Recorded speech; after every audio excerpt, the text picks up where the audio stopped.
my children to make sure that they could survive in this world and not get chewed up and spit out, because I have seen so many people, that I grew up with and whose lives ended too soon, or, didn't live the best life that they could, or at least that I thought they could, etc. So one of the things that came into my head at that moment in time was, he's going to have to deal with a very cruel world, Yeah. and a very, very, he's going to have challenges. The second thing that popped into my head was, okay, well, I'd never had a child with a disability or a disability like this. What do I do? It's already a challenge when you bring kids into the world that, you only know what to do with your children based upon what was done with you, Right. or what you see with other people, so you try to make, there's an old saying that says, children don't come with a user manual, and they don't. Right. You have to kind of, take from your life experience and process that, and then say, okay, well, these are the things that were done when I was a kid growing up. Do I agree? Do I disagree? Should I change how I modify that was done with me to work with them? How do I do it? So, at that time we talked to the doctor, and we said, okay, so, we have a challenge ahead of us, which we did. We had a huge challenge. How can we communicate with him? How can we help him in the challenges that are going to present themselves to him? And, the doctor gave us a therapist and a counselor who deals with children that have Asperger's and autism and things like that. So we started working with her at an early age. A lot of the first doctor we spoke to before we spoke to the doctor that diagnosed him, that doctor diagnosed him with ADHD, and I had already 2 children before him, and they tried to diagnose both of them with the same thing, and to me it was like, and to me and my son's mother it was like, it kind of seems like it's just a very generic diagnosis that they want to give a child, and then they want to put them on medications, and they want, and then they want to experiment on them. And we just felt that wasn't going to be the case for him. Good for you. So we went to therapy. We did try him on some medications, one medication, that didn't seem to help very much. And again, going forward and starting the therapy, the therapist worked with us and, explained what to expect, the challenges that he may, deal with personally, like the socialism and, or the socializing, I'm sorry, not socialism, but the socializing with people, and the ability to communicate, clearly, and those challenges. And so, as we went through therapy, and as we, eventually his mother and I separated, but we still tried to maintain co-parenting. And, when he was with me, I made sure that he went to therapy appointments, and, later on I met my wife and we got married, and then, so, he would go in between, but we always tried to discuss and talk about things with his mother so that we could all be on the same page. And, we co-parented, and we went through the therapy, and we learned a lot. Don't get me wrong, I'm by no means a perfect person, nor am I even close to it. None of us are. I still lost my patience with him, and I still did get upset, and I still got frustrated. Which is, it's a normal reaction, but it's it's been a challenge. But you know, like I personally, I never put him in a bubble, ever, ever, ever. I wanted him to know that, listen, you're a person just like me. You're an individual. Yes, you're going to deal with challenges, and you're going to face certain things and challenges in your life, and you're going to have to figure out how to get through them. And I'll be here to help you if I can. If I give you advice and you don't want to listen, you know, I can't make you listen, but I do try to help him in more of a, now he's older. He's almost 22 years old. So I do, you know, he still does a lot of the things, but I do in more of a stern way now because he's older. I get, you know, and I kind of lose my patience, but anyway, not to go off on a tangent, but just saying that, you know, just getting the counseling and just knowing what the world was about, from my experiences and knowing what he would have to deal with. I never wanted to put him in a bubble. I never wanted to isolate him. I never wanted him to feel like he was any different than anyone else. And I think the worst thing that I could have done was to do that for him. Right. I you know, he's already got challenges. I don't want him to have additional challenges as well, you know? And so, so I don't know if that answered your question, but, you know, absolutely. I just think that anybody, I think that anybody who has a child who's autistic or challenged in some way, you know, if you've never had a child that way or ever had a child before or previously, and don't have the experience, it's always best to do whatever you can to try and learn as much as you can about it. And you know, if you like my wife is his stepmother, so, you know, together, her and I, you know, we would go to counseling with him and things like that so that she could learn and understand as well, you know? So, and again, like I told you before, she's kind of like my balancer, if you will, you know, because I can tend to be very high strung sometimes, and not so much others, and she kind of keeps me in balance. You know, if I get too out of control, she's like, you know, you have to step back and, you know, calm down and take a breath and, you know, look at things differently. You know, you can't force and you can't do this stuff. So she's the yin to my yang, if you will. Oh, you know? That's great. Well, the fact that you're still together 14 years speaks volumes. But yeah, I think it's excellent that you have a system, that you weren't opposed to the idea. If you don't have the answer, go and find it and use the resources at your disposal.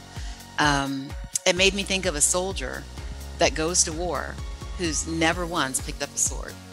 It's like, what expectation do you have in battle if you haven't practiced, if you haven't trained?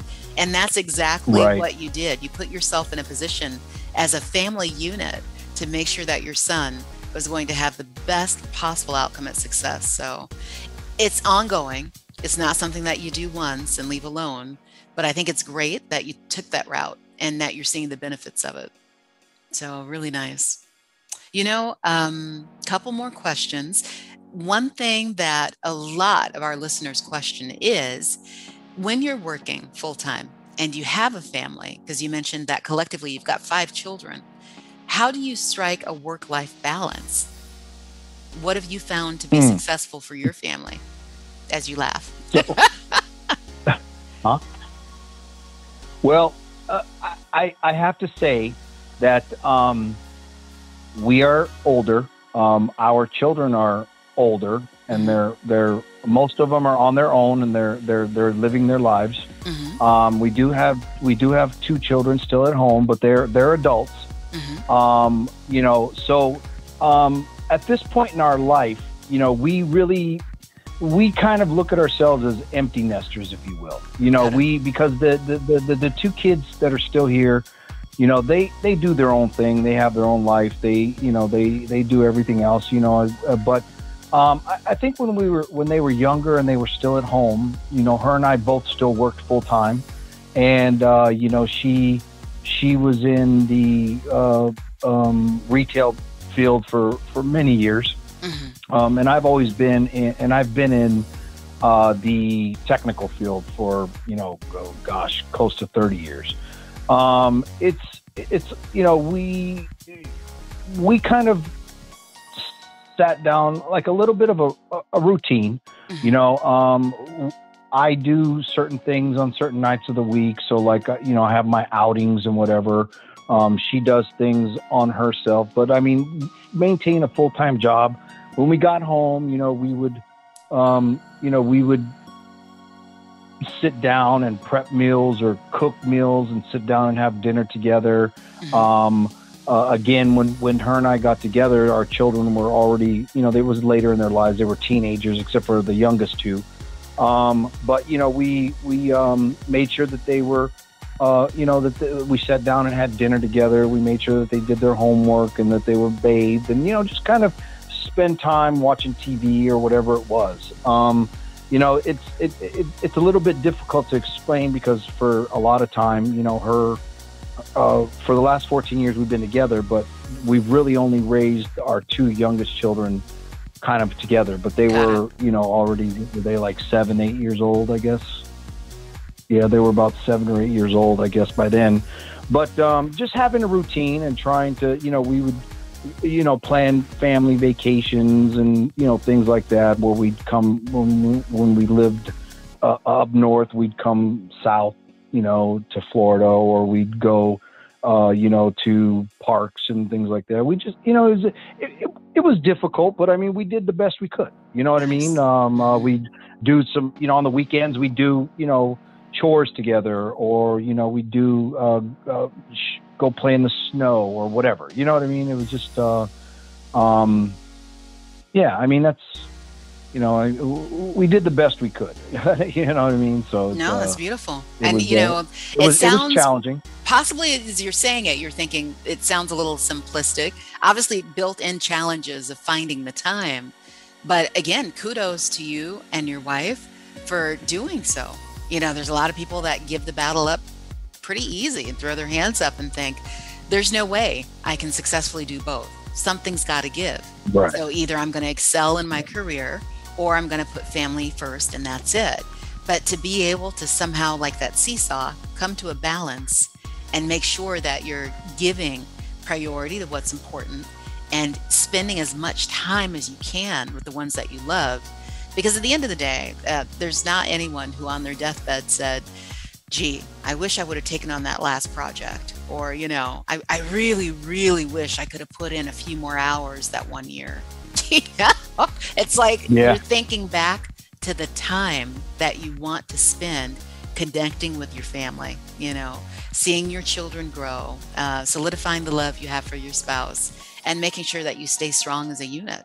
It doesn't happen on its own. It's certainly not automatic. Right. So I think it's beautiful that you guys took the time, and now you're reaping the rewards. You see a family that's still very much connected. So last question.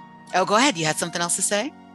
Oh, I was just going to say, the kids are, we do functions at the house all the time. We do birthday parties here, we do holidays here, and all the kids that are here, they all end up here at our house. Oh, that's fantastic. That is wonderful. And wishing you an ever-growing family. So yeah, it sounds amazing. This one is more hypothetical. So it may take you a couple minutes to come up with something, but we're going to pretend that we have this giant time machine and you jump in it and you go back 20 years. What are you saying to yourself 20 years ago? What advice would you give?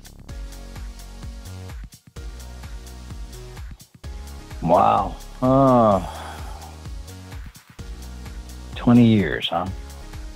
Goes fast, right? Yeah, bro. 20 years was even before my wife.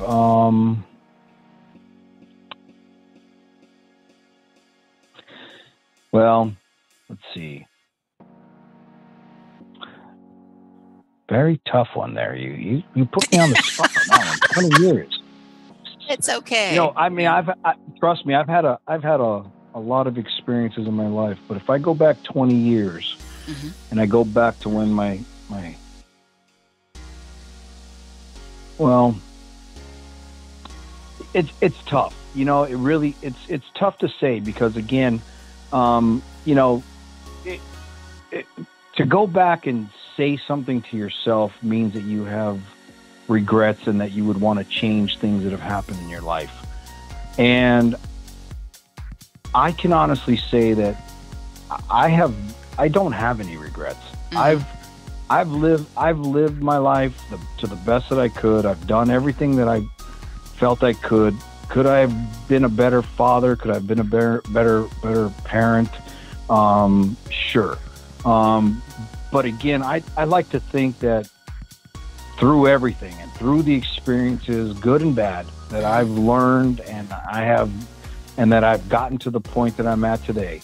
You know, if I go back and say, hey, you know, 20 years ago, and I say, hey, you should do something different, then it wouldn't have led me to the point that I'm at today. I would have never met my beautiful wife. I would have never met my, my soulmate. I would have never met the person that I'm talking. You know that. Hold on a second. I would have never met her, and we would never be in this position. And again, I'm grateful for where I am today. I'm ecstatic of where I am today. You know. And again, I'm a big believer in if you can go back and do things differently, even 20 years, even 30 years, even 40 years, you know, what would you do differently? Well, you have to take a look at your life now. And if your life now if you're comfortable and you're happy and you're content in the way your life is now, and you have no regrets, then I don't think there's anything you change. And that's my personal take on it, you know, and that's honest to God truth. You know, I've done lots and lots of stupid things. I've done a lot of wrong things. I've done some right things. But again, whatever I have done has gotten me to the point that I'm at today. And I don't have any regret. Well, I take that back. Let me rephrase that, Yvonne. I have one regret. Only one. And I have only one regret in my life. And that is, that regret is I should have fought harder and put more effort into my eldest child. You know, the regret I have is that I allowed him at 14 years old to go to an environment that I knew he would not bode well in. And it was because the challenges that I was dealing with at the time were very, very difficult, and I had a lot of things going on, and I had other children in my life that I had to deal with. And by trying, and then when I say trying, I use the term trying in this particular instance in air quotes, because I don't know, looking back now, that I tried as well as I probably could have. And in doing and not doing so, I kind of gave up on him. And again, the challenges that he was giving me were difficult. They were difficult ones. And, you know, I contacted his mother and I said, listen, I can't deal with the things that he's doing. You know, I've tried to go to bat for him. I've tried to talk to him. I've tried to discipline him. I've tried everything I can, and nothing seems to work. And I knew that she was not really in a position to care for him well enough, but I also didn't want to make him or commit him to be a ward of the state either. So I wanted him to be at least with some family, you know, because I just couldn't deal with the challenges, or I didn't think I could deal with the challenges. And so, you know, he went there, and he's doing well now, but Great, you know, great. for several years he didn't do well. You know, he was in and out of prison, and I take part of the blame for that, because I didn't stick by his side. I didn't fight harder. I didn't try as hard as I think I should have, or looking back, that I could have. And that would be the only regret that I think I have in my life. And, you know, thank you for your honesty. Just want to point out briefly that you actually cut to the core of the question, because I always say, if you go back 20 years, what would you say to yourself? Now, ironically, many people dwell on an element of regret, but really the core is, what have you learned? Because 20 years is an open book and a lot of lessons that life throws at us. And I think it's beautiful that we, you know, accept the fact, realistically, we can't turn back time, but we can start today and incorporate the lessons that we've got. That's where the wisdom comes in. So that 20 years from now, should we still be blessed to be here with our sanity, with our life, we're able to say, I incorporated those lessons and I'm proud of the adjustments that I made. Because again, we're always work in progress. We're never going to get it 100%. Absolutely. But if we can just get the dial a little closer to where it should be, we've run a fine race. So it has been phenomenal having you join us today. T, we thank you and your family for sparing your time, for bringing your wisdom, your experiences. We wish you nothing but the best moving forward. And to our listening audience, if you're looking for a way to join a supportive community, a tribe that's going to stand behind you and rally as you grow and you learn and you become a better version of yourself, go over to newuwow.com. Make sure that you sign up and that you become a member, because we are here to help celebrate all the amazing life lessons that we're surrounded with. And many times we get a little too busy to realize you could be standing right by a superstar. Just listen to their story. But we wish you a fantastic day and safety. Thank you all for stopping by, and we'll see you next time. All right. Thank you, Yvonne. Have a wonderful day. You too. Bye. Thanks so much for watching. Be sure to share this video and like, comment, and subscribe. You can find us on Instagram, Facebook, and Twitter at newuwow. Until next time, stand tall in your power, and remember, your belief in yourself is your superpower.